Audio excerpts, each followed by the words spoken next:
Donc je pense que leur influence au fait a fait que justement j'ai voulu prouver qu'une femme pouvait réussir, qu'une femme pouvait aller aussi loin qu'elle le pouvait si elle avait décidé d'y aller. Et c'est un peu je dirais que c'est un peu pour elle aussi que je suis arrivé là. Et d'ailleurs, à chaque fois que j'ai une pensée pour elle, je me dis finalement, elle doit peut-être sourire d'où elle me voit. Ça m'a permis d'avoir dans leur façon de fonctionner en fait cette mentalité. De ne jamais aussi penser que parce qu'on n'a pas forcément beaucoup de diplômes, on n'est pas capable de réussir. Bienvenue dans la saison 2 de Cœur de leader, le podcast pour s'inspirer des leaders qui créent leur propre code, qui se renouvellent et qui se réinventent. Cœur de leader, c'est aussi un état d'esprit qui repose sur l'envie de se dépasser, de se détacher de ses opinions et de prendre de la hauteur pour de bon. Dirigeant, manager ou entrepreneur, que tu sois débutant ou expert, si tu te reconnais dans cette description, abonne-toi. Ce podcast va devenir ton meilleur allié.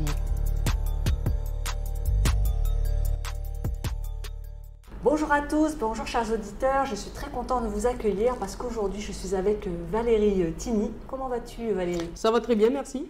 Alors Valérie est la gérante de Ecotrans, société spécialisée dans le recyclage de déchets qu'elle a fondée en 2005. Originaire de Wahilou, elle a grandi au Mont d'Or et elle a fait ses études à Nouméa. Et puis elle a fait plusieurs métiers, elle va vous en parler tout à l'heure, de la soudure, de la vente de poissons, elle a été aussi enseignante et j'en passe encore. En 2020, elle devient l'actionnaire d'Ecopavement, racheté par sa fille Frédéric. Elle est vice-présidente également du cluster Éco-Construction et elle est vice-présidente de l'association Corail Vivant. Non seulement elle est gérante d'Ecotrans, mais également de OZD, qui fait de la transformation d'organique en engrais et compost, de la future société Isoca, qui va transformer du carton en noix de cellulose pour l'isolation thermique, et de RED, qui est un bureau d'études en conseil et accompagnement de filières de traitement. Alors dis-moi, est-ce que j'ai oublié quelque chose, Valérie? Non, je pense que tout est plus ou moins dit. J'ai essayé de résumer parce que ton parcours est impressionnant. C'est dû à mon grand âge. Alors, tu sais, moi je dis toujours dans mes interviews que je suis comme Peter Drucker, je ne pense pas qu'il y ait de leader né. J'ai la croyance qu'on construit son leadership avec son histoire. Et toi, tu as une histoire qui est tout à fait édifiante parce que tu ne rentres pas dans les cases des leaders classiques. Et tu vas nous raconter un petit peu qu'est-ce qui, d'après toi, dans ton histoire, dans ton enfance et après dans ta vie d'adulte, t'a amené là où tu es aujourd'hui. Bien, je pense que déjà c'est dû à mon éducation, puisque en fait mes grands-parents en fait qui m'ont élevé étaient des gens qui étaient ambitieux. Mon grand-père en fait est descendu de la tribu de Koula en fait à ses 18 ans. Il est arrivé sur Nouméa où il a commencé sa carrière en fait en tant que mécanicien pour rosser sa nuit. Et ensuite, il a intégré en fait la SLN où il a travaillé 40 ans en fait pour la SLN en tant que chef de l'atelier mécanique. Donc, il s'est fait entièrement par son travail puisque en fait, il n'avait aucun diplôme. À l'époque, c'était compliqué. Ma grand-mère, elle, a été une des premières bachelières en fait de la Nouvelle-Calédonie. Et malheureusement, les femmes ne travaillaient pas autant que maintenant. Et elle a été mère au foyer en fait toute sa vie, mais elle avait des capacités en fait énormes en matière d'instruction qu'elle aurait pu développer et qu'elle n'a pas pu. Donc je pense que leur influence au fait a fait que justement j'ai voulu prouver qu'une femme pouvait réussir, qu'une femme pouvait aller aussi loin qu'elle le pouvait si elle avait décidé d'y aller. Et je dirais que c'est un peu pour elle aussi que je suis arrivé là. Et d'ailleurs, à chaque fois que j'ai une pensée pour elle, je me dis finalement, elle doit peut-être sourire d'où elle me voit. Ça m'a permis d'avoir dans leur façon de fonctionner en fait cette mentalité. De ne jamais aussi penser que parce qu'on n'a pas forcément beaucoup de diplômes, on n'est pas capable de réussir. Parce que moi, je ne suis pas quelqu'un de très diplômé. J'ai passé mon baccalauréat à l'âge de 33 ans au cours du soir. Parce que pour des raisons familiales, je n'ai pas pu faire d'études, parce que ça coûtait cher, parce qu'il fallait partir, parce que voilà. Puis parce que j'ai mis du temps aussi à trouver ma voie, tout simplement. Parce que c'est vrai que moi, jusqu'à 28 ans, je ne savais pas du tout ce que je voulais faire. Il faut le dire, quand on n'a pas de diplôme, malheureusement, ce qui se passe, c'est qu'on galère pas mal. Donc j'ai beaucoup galéré. J'ai eu des moments très très difficiles dans ma vie où je ne savais pas si j'allais pouvoir payer mon loyer, où je ne savais pas si j'allais pouvoir manger à la fin du mois. J'ai eu ma fille en fait quand j'ai eu 25 ans et je n'avais pas un rond en poche. Et son père et moi, on a beaucoup galéré. Puis je pense que le fait d'avoir ma fille, ça a été le déclic. puisque je me suis dit, en fait, je veux pas ça pour mes enfants, je veux qu'ils aient une meilleure vie que moi, je veux qu'ils aient la chance, pas réussir, parce que j'estime maintenant que je suis arrivé quand même à prouver que j'étais capable de le faire, mais parce que moi, je me le prouve à moi-même avant de le prouver aux autres, il faut le savoir, mais surtout de me dire que j'allais leur faire gagner du temps. C'est parti comme ça. J'ai eu l'impression, en fait, arrivé à 28 ans, que j'avais plus de temps à perdre. Ça s'est très vite enchaîné après, mais toujours sans savoir, en fait, exactement ce que je voulais faire. Ouais, d'accord. Je savais que je voulais travailler pour moi. Je savais que je voulais travailler, en fait, pour le bien commun. Ouais. Mais pour moi, c'était des notions qui étaient où j'arrivais pas à me retrouver, en fait, dans tous les métiers que j'ai faits. Peut-être un peu plus dans l'enseignement quand j'ai travaillé comme enseignante. Mais j'avais toujours cette impression qu'il manquait quelque chose. D'accord. Voilà. Donc en fait, dans tous tes jobs que tu as fait, tu disais que tu avais eu plusieurs métiers. Quel est celui, d'après toi, qui t'a le plus préparé à ton boulot de chef? Alors, le plus préparé, je pense, c'est la chanson. J'ai pas mal au fait chanté dans des groupes au fait en Nouvelle-Calédonie. J'ai été choriste au fait dans certains groupes, notamment pour le chanteur tahitien, dont je ne citerai pas le nom, qui était belge au fait, mais qui était né à Tahiti. Donc voilà. Donc je pense que les gens de l'époque doivent s'en rappeler. Enfin, j'ai été choriste au fait pour lui à l'époque avec Gabi Nicard, donc qui était choriste également pour le groupe. Ensuite, j'ai vécu un petit moment en fait en Asie où je chantais en fait dans les hôtels. D'accord. Et c'est vrai que la chanson, plus que les autres métiers que j'ai eus, déjà m'a permis c'est un exutoire en fait la chanson, donc ça permet effectivement de se sentir bien, et en même temps ça m'a permis de ne pas avoir de trac, de pouvoir parler en public, de pouvoir de savoir hausser le ton quand il faut, et comment machin, parce qu'on fait dans la chanson malheureusement et on module beaucoup sa voix, donc ça permet aussi de trouver le bon temps au bon moment. Et voilà, donc je pense que c'est effectivement celui qui m'a permis le plus d'avoir confiance en moi. Ouais. Parce que là, si vous avez peur du regard des autres, c'est mal parti. Ouais. Et après, je dirais celui qui m'a le plus amené dans le métier que je fais maintenant, je pense que c'est quand j'ai été famille d'accueil au fait, pour la DEPAS pendant 12 ans.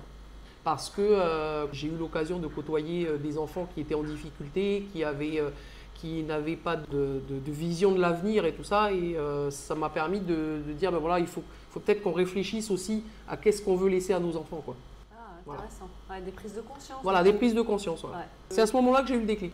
Alors, entre le moment où on a le déclic et le moment où on se positionne en fait, pour faire quelque chose, il y a quand même un petit temps qui se passe, et en fait, il y a quelques années après, enfin un an ou deux après, justement, j'étais famille d'accueil au fait à l'époque. Et en allant payer la cantine de mes enfants, en fait, j'ai des enfants que je dis mes enfants, mais parce que c'est mes enfants de cœur, mais en fait, c'est des enfants que j'accueillais. Parce qu'ils sont tous grands maintenant, ils vont bientôt faire des enfants, c'est moi qui vais être grand-mère. Donc en allant payer en fait la cantine, en fait, je suis tombée sur une dame avec qui on a fait le constat qu'en Nouvelle-Calédonie, on avait de moins en moins de choses au fait, à proposer à nos enfants, parce que justement, on avait des dépotoirs sauvages partout, qu'on ne pouvait plus aller se baigner à la rivière sans être englué en fait, sous les déchets. C'est vrai. Donc à l'époque, j'ai donc monté la société Ternet avec la dame donc, que j'avais rencontrée, qui ensuite m'a quitté pour des raisons personnelles.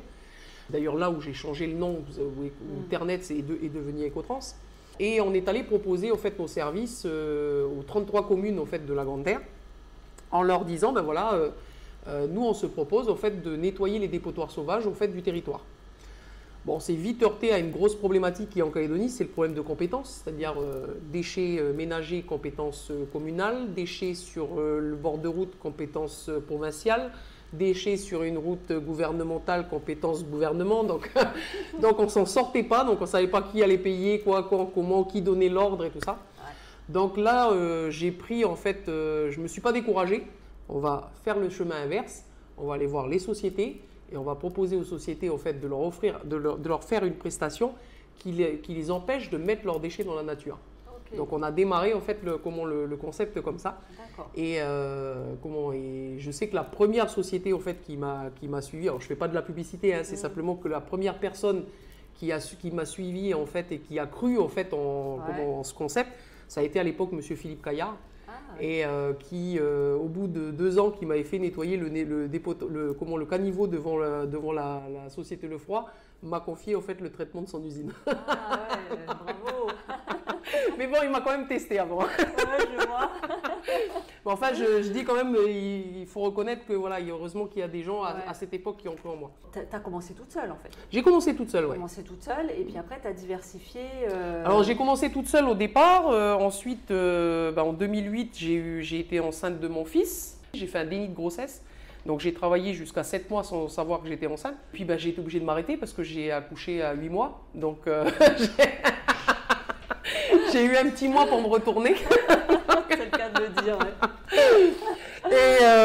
Et là, quand je vous dis déni de grossesse, je sais ce que c'est. Hein. C'est vraiment ça. Quand les gens disent mais non, c'est pas possible, on peut pas ne pas s'en apercevoir. Ben si. Donc je me suis arrêtée à ce moment-là deux tournées. Ouais. Et j'ai pris des employés, donc j'ai commencé un peu à céder la place. Donc moi, aller démarcher, à aller convaincre surtout les entreprises qu'à un moment ou à un autre, de toute façon, qu'on le veuille dans la douceur ou dans la douleur, comme je le dis toujours, on serait obligé d'y venir.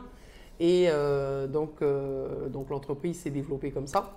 Mais moi, le but ultime, au fait, dans mon esprit, c'était de pouvoir retraiter la totalité de nos déchets, au fait, localement.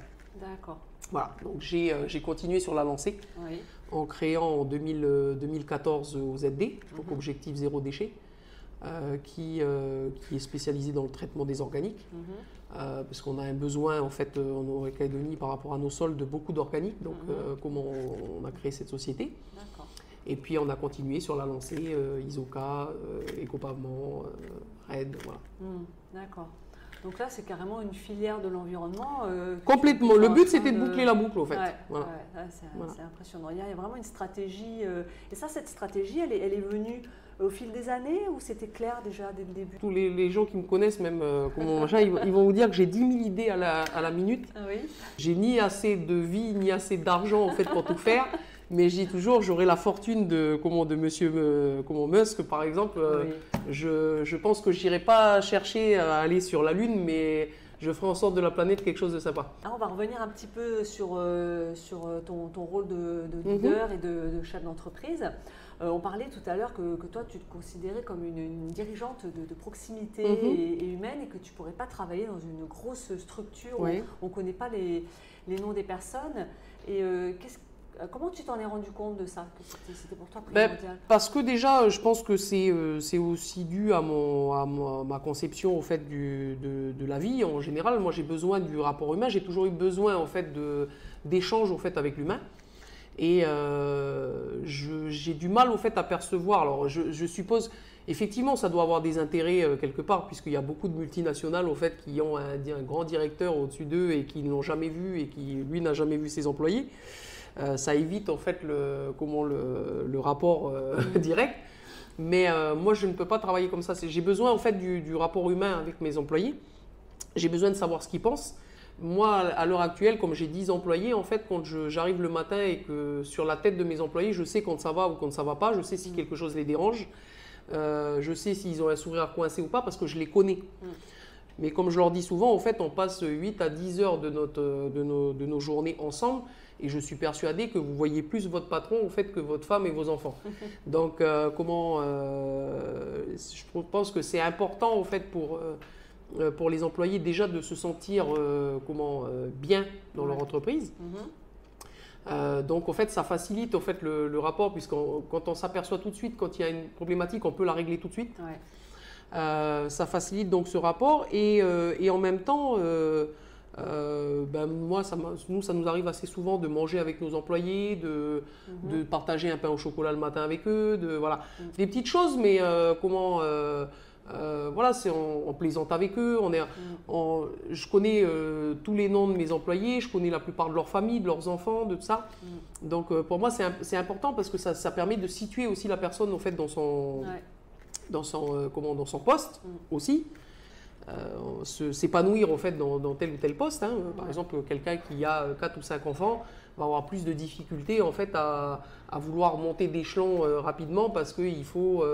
Alors, il a peut-être un besoin d'argent, c'est sûr, mais il ne va pas forcément avoir la possibilité d'avoir du temps en fait, pour rentrer en formation, des choses comme ça. Tu parlais tout à l'heure de développement de compétences, etc. Là, tu l'as évoqué tout à l'heure, c'est que quand on regardait ensemble comment ta société est structurée, il n'y a pas de hiérarchie, il n'y a pas de processus pyramidal de décision, etc. C'est grâce au développement des compétences finalement que tu as pu arriver à faire ça. En fait, moi, je pars du principe déjà qu'une entreprise ne peut pas fonctionner sans un minimum de confiance entre les dirigeants et leurs employés. Donc, je fais en sorte que mes employés en fait aient confiance en nous. C'est-à-dire que si je leur fais une promesse, je la tiens et je leur demande la même chose de leur côté. De là, nos employés qu'on a un peu boosté en fait, on a un peu été les chercher parce qu'il y a certains qui sont timides, qui veulent pas, qui osent pas, qui machin. Donc il faut un peu aller les chercher aussi. On leur a fait des petits rapports en fait de début d'année pour leur demander quelles seraient leurs aspirations, qu'est-ce qu'ils souhaiteraient, si éventuellement il y avait une formation qui les intéressait, pour tendre vers quoi, qu'est-ce qu'ils aimeraient faire. Et bon, on a fait également confiance au fait à un petit jeune qui est rentré chez nous, qui est très bien, qui est maintenant responsable de production, qui est rentré chez nous sans diplôme, sans un copec, qui est arrivé en disant je cherche du travail, mais je ne sais pas quoi faire et tout ça. Donc il a commencé comme manœuvre chez nous. Et puis on l'a formé sur machine. Donc maintenant c'est lui qui fait les productions, ça. On l'a passé responsable de production. Et on lui a même proposé, écoute, si tu veux, on repaye tes études au fait en alternance.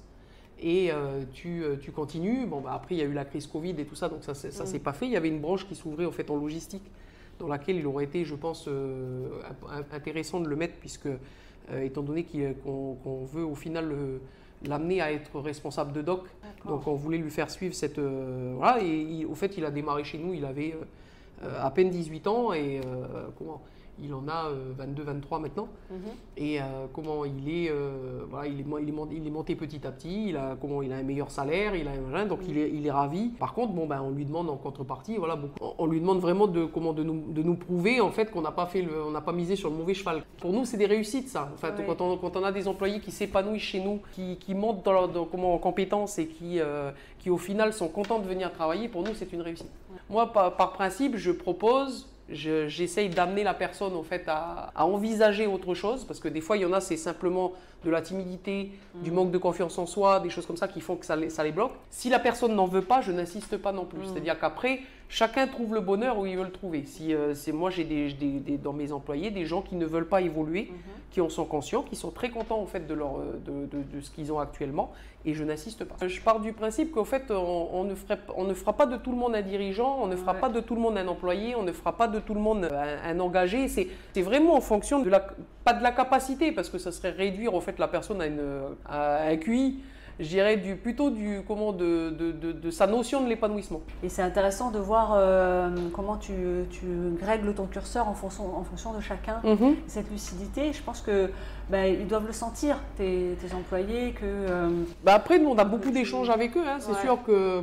Après, on a toujours qui sont mécontents, comme je dis toujours. Mais après, je pars du principe que de toute façon, il n'y a pas d'employé parfait, mais il n'y a pas de patron parfait non plus. D'abord, moi, je leur explique assez souvent qu'en fait, nous, en tant que patron, en fait, notre rôle, c'est d'assurer leur pitance tous les mois. Donc forcément, je vais prendre des décisions qui ne vont pas plaire à tout le monde. Mais si je le fais, c'est parce que ça engage une stratégie de l'entreprise qui permet en fait à tout le monde de subsister. Je crois qu'une fois par trimestre, on fait une réunion où je leur explique que là, on a fait tant de chiffres. Si vous voulez qu'on ait ça, si vous voulez avoir cette prime-là, il faut qu'on fasse ce chiffre. J'ai toujours été très transparente parce que de toutes les façons, je ne vois pas pourquoi en fait, il faut absolument cacher ce qu'on fait, ce qu'on prévoit et tout ça, puisque eux en font partie également. Tu disais aussi que tu as mis en place des choses pour améliorer leur vie. Qu'est-ce qui t'a amené à proposer ce genre de... Déjà les massages, c'est parce qu'en fait j'ai une de mes clientes au fait qui était venue nous proposer en fait de le faire, et puis nous on a trouvé ça sympa de pouvoir le proposer à nos employés, parce que même si c'est qu'un quart d'heure de détente, ça fait tout de suite la différence. Ils ont quand même des métiers qui sont relativement physiques. Il faut dire aussi que les gens ne sont pas très sympathiques. Des fois, quand ils vont collecter les poubelles, ils sont insultés, ils se font maltraités par certains clients, enfin pas tous, mais heureusement.